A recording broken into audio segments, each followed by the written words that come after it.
दोस्तों, जय माता दी। आप सबका हमारे YouTube चैनल वैदिक साधना में बहुत बहुत स्वागत है। दोस्तों, आज के वीडियो में हम 10 महाविद्याओं के 7वें क्रम में विराजमान माँ जगत जननी जगदम्बा के धूमावती स्वरूप के साधना रहस्य के बारे में चर्चा करेंगे। तो दोस्तों, यहाँ पे मैं आपको बताना जरूरी समझता हूँ कि अक्सर माता धूमावती की साधना के संबंध में गलत भ्रांतियाँ सुनने को मिलती हैं कि एक गृहस्थ को धूमावती साधना नहीं करनी चाहिए, ये साधना सिर्फ शमशान में ही करनी चाहिए, ये साधना बहुत ही खतरनाक साधना है, आदि आदि प्रकार की। परंतु मैं आपको स्पष्ट तौर पर यहाँ बताना चाहूँगा कि ये सब सिर्फ और सिर्फ गलत अफवाह से ज़्यादा और कुछ भी नहीं है। वहीं दूसरी तरफ ये अफवाहें सही भी हैं, परंतु इसके लिए साधना किस प्रकार की कर रहे हैं और साधना का उद्देश्य क्या है। वहीं अगर आप स्वयं के कल्याण के लिए बिना किसी बैरभाव के एक अज्ञानी बालक बनकर अपने और अपने परिवार के कल्याण हेतु साधना कर रहे हैं, तो फिर इन भ्रांतियों पे ध्यान देने की आपको बिल्कुल भी आवश्यकता नहीं है। बल्कि मैं तो कहता हूँ, आजकल के समय में जो माहौल चल रहा है, इस माहौल में, इस कलयुगी समय में सभी को माँ धूमावती की साधना अवश्य अपने गुरु या तो किसी योग्य से प्राप्त करके अवश्य करनी चाहिए। दोस्तों, मैं जैसा कि आपको हर बार 10 महाविद्या साधना रहस्य के बारे में बताता हूं कि जब तक कम से कम एक महाविद्या की साधना संपन्न ना कर ली गई हो, तब तक 10 महाविद्याओं के रहस्य को समझा ही नहीं जा सकता। फिर अगर आपने एक महाविद्या की साधना संपन्न कर ली है, तो आप 10 महाविद्याओं के रहस्य को किसी को पूरी तरह से समझा नहीं सकते। सिर्फ आप उनके रहस्य को अपने मन में समझ सकते हैं और उसकी अनुभूति कर सकते हैं, क्योंकि इनके रहस्य को समझाने के लिए आपको शब्द ही नहीं मिल पाते। महाविद्याओं का रहस्य अकल्पनीय और अकथनीय है। फिर भी परम पूज्य गुरुदेव के आशीर्वाद और माँ जगत जननी जगदम्बा की असीम कृपा से मैं उनके परम गोपनीय स्वरूप धूमावती साधना रहस्य के बारे में सरल शब्दों में संक्षिप्त में समझाने का प्रयास करूंगा।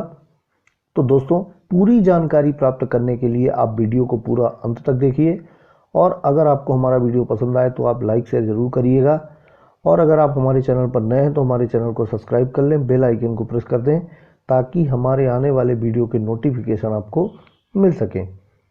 चलिए फिर शुरू करते हैं और चर्चा करते हैं माँ धूमावती साधना रहस्य के बारे में। तो सबसे पहले तो माँ धूमावती इस चराचर ब्रह्मांड में विधवा के रूप में विराजमान है।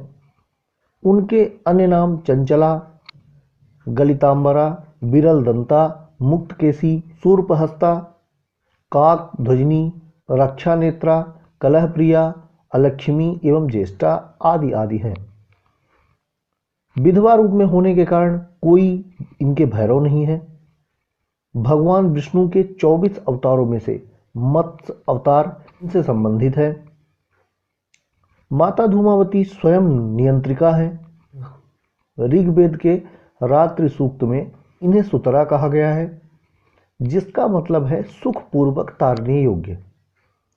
देवी का स्वभाव काफी उग्र है।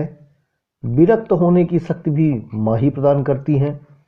ऐसा माना जाता है कि जब समस्त ब्रह्मांड का विनाश हो जाता है, तब देवी अकेली शून्य रूप में धुएं के रूप में विराजमान रहती हैं। देवी दरिद्रों के घर में दरिद्रता के रूप में विराजमान रहती हैं, इसीलिए इन्हें दरिद्रा और अलक्ष्मी भी कहा जाता है। देवी की आवाज हजारों गीदड़ों के एक साथ चिल्लाने जैसी भयानक है। सदैव भूखी रहने के कारण इन्हें अतृप्ता भी कहा जाता है। देवी हमेशा घोर स्थानों जैसे घोर अंधकार युक्त शमशान में ही निवास करती हैं। ये एक वृद्ध विधवा के रूप में रहती हैं और मुर्दे के ऊपर ढके जाने वाले सफ़ेद वस्त्र, जिसे आप कफन भी कह सकते हैं, उसे ही धारण करती हैं। यही इनका वस्त्र होता है। ये कौओं द्वारा खींचते हुए रथ पर आरूढ़ रहती हैं। शव को जलाने में निकलने वाला जो धुआं होता है, वह धूमावती के स्वरूप का ही अंश होता है। माँ के प्रादुर्भाव के संबंध में अगर बात करें तो आपको इनके प्रादुर्भाव के संबंध में प्रचलित दो प्रमुख कथाओं के बारे में मैं बता देता हूं। तो पहली कथा के अनुसार एक बार भगवान भोलेनाथ और माता पार्वती कैलाश पर बैठे थे। तब माता ने भगवान से भोजन मांगा। भोजन में देरी होने से माँ ने भगवान शिव को ही निगल लिया। तब माँ का शरीर काले वर्ण का हो गया और शिव जी धुएं के रूप में उनके शरीर से बाहर आ गए और उन्होंने कहा कि तुमने अपने पति को निगल लिया तो अब तुम इस जगत में विधवा रूप में ही रहोगी और तुम्हारी भूख बहुत होने के कारण तुम्हारा यह स्वरूप अतृप्ता के रूप में भी जाना जाएगा और तुम जगत में धूमावती के नाम से जानी जाओगी। वहीं दूसरी कथा के अनुसार दुर्गा सप्तशती में वर्णन है कि शुंभ निशुंभ जैसे असुरों का विनाश करने के लिए जब मां जगत जननी जगदम्बा धरती पर अपने विभिन्न स्वरूपों के साथ अवतरित हुई तो उन स्वरूपों में से एक स्वरूप वृद्ध माता का भी था, जिन्होंने प्रण लिया था कि जो मुझे युद्ध में परास्त कर देगा मैं उसी के साथ विवाह करूंगी, परंतु ना ही आज तक कोई इन्हें परास्त कर सका और ना मां ने विवाह किया। इसीलिए ये कुमारी रूप में ही ब्रह्मांड में निवासरत हैं। खैर, ये तो सब माता जगत जननी जगदम्बा की माया है, जो उन्होंने अलग अलग उद्देश्यों की पूर्ति विभिन्न प्रकार से जगत के कल्याण हेतु अलग अलग स्वरूप में जगत में विद्यमान है। दोस्तों, वीडियो को ज़्यादा लंबा न करते हुए अब बात करते हैं धूमावती साधना के बारे में। तो माता धूमावती का साधक धर्म, अर्थ, काम और मोक्ष को प्राप्त कर लेता है। इनकी साधना में आत्मबल में अभूतपूर्व वृद्धि हो जाती है, रोगों से मुक्ति, समस्त प्रकार के सुखों की प्राप्ति, दरिद्रता का नाश, शत्रुओं का विनाश करने तथा तंत्र मंत्र, टोना टोटका, भूत प्रेत जैसी समस्याओं के लिए धूमावती साधना बहुत ही ज़्यादा प्रभावी होती है।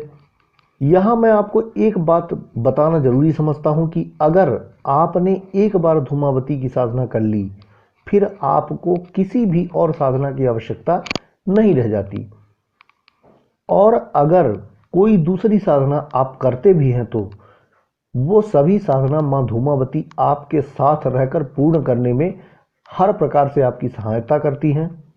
जैसे आपकी दादी नानी आपके जीवन के हर संघर्ष में आपकी सहायता करती हैं, ठीक उसी प्रकार माँ भी आपकी हर साधना में, हर संकट में आपकी मदद करती हैं और आपके साथ साथ रहती हैं। इनका साधक सभी कृत्याओं का परिहार जान लेता है। वहीं इनके साधक का स्वभाव थोड़ा क्रूर हो जाता है और हमारे आगम निगम ग्रंथों में स्पष्ट तौर पर बताया गया है कि इनके साधक की कभी भी बद्दुआ नहीं लेनी चाहिए। इनकी साधना के संबंध में हम आपको कुछ काम्य प्रयोग भी बता देते हैं।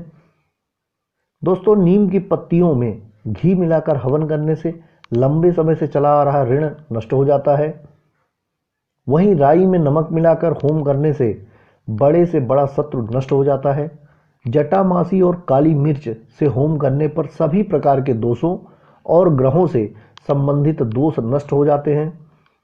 रक्त चंदन घिसकर शहद में मिलाकर जौ के साथ हवन करने से भाग्य चमक जाता है। गुड़ और गन्ने से होम करने से गरीबी दूर होती है। केवल काली मिर्च से होम करने से कारागार में फंसा हुआ व्यक्ति मुक्त हो जाता है। मीठी रोटी और घी से होम करने से सभी संकट और बड़े से बड़ा रोग नष्ट हो जाता है। सफ़ेद रंग के फूल, आक के फूल, सफ़ेद वस्त्र व केसर, अक्षत, घी, सफ़ेद तिल, धतूरा, आँख, जौ, सुपारी, नारियल, पंचमेवा, सूखे फल एवं छोटा सा सूप बनवाकर अर्पित करने से माँ की विशेष कृपा आपको प्राप्त होती है। वहीं भोजपत्र पर ओम धूम ओम लिखवाकर माँ को अर्पित करने से माँ आप पर जल्दी प्रसन्न होती हैं। सभी गृहस्थ साधकों को माँ के सौम्य रूप की ही पूजा करनी चाहिए। इनके साधक को सात्विक और नियम संयम और सत्य निष्ठा का पालन करते हुए लोभ और लालच से दूर रहना चाहिए। वहीं मांस और मदिरा का सेवन तो भूलकर भी इनके साधक को नहीं करना चाहिए। अब दोस्तों, हम आपको पूजा विधि के बारे में बता देते हैं। स्वच्छ मन के साथ स्वच्छ शरीर में स्वच्छ सफ़ेद वस्त्र पहनकर स्वच्छ एकांत स्थान में या तो आपके पूजा घर में स्वच्छ सफ़ेद आसन पर बैठ जाएं, सामने माँ का यंत्र स्थापित करें। सबसे पहले गुरु का ध्यान करें, फिर भगवान गणेश का पूजन करें, फिर षोडशोपचार विधि से माँ की पूजा करें। सफ़ेद चीज़ें जैसे बतासे के साथ लौंग का भोग लगाएं। उसके बाद सफ़ेद मोती की माला या फिर रुद्राक्ष की माला से माँ के मंत्रों का जप करें। वैसे तो कम से कम एक दिन की साधना में 9 माला मंत्रों का जप करने का विधान है, पर आप अपने गुरु से पूछकर या फिर अपनी क्षमता अनुसार मंत्रों का जाप कर सकते हैं। धूमावती साधना में किसी भी लाल रंग की चीज़ का प्रयोग ना करें। जहाँ तक हो सके सिर्फ और सिर्फ सफ़ेद रंगों का ही प्रयोग करें। यहाँ पर एक बात बताना जरूरी समझता हूँ कि धूमावती को छोड़कर हर महाविद्या की साधना के पहले उनके भैरव की साधना करनी होती है, परंतु क्योंकि माँ धूमावती विधवा रूप में इस ब्रह्मांड में स्थित हैं तो इनके भैरव नहीं हैं, परंतु भैरव का मतलब होता है अंकुश। और माँ धूमावती इस ब्रह्मांड में एक ऐसी शक्ति है जो निरंकुश है। इनके ऊपर किसी प्रकार का कोई अंकुश नहीं है, परंतु फिर भी इनके मंत्रों का जाप करने के बाद भगवान शिव के स्वरूप धूमावत भैरव की पूजा अवश्य करनी चाहिए। फिर माँ के जितने मंत्रों का आपने जाप किया है उनका दशांश हवन अवश्य करना चाहिए। और फिर माँ से अपने द्वारा किए जाने वाले जाने और अनजाने अपराधों के लिए क्षमा प्रार्थना जरूर करें। और आपने जो माँ को भोग लगाया है उसे प्रसाद रूप में तुरंत ग्रहण करें, फिर आसन आप छोड़ दें।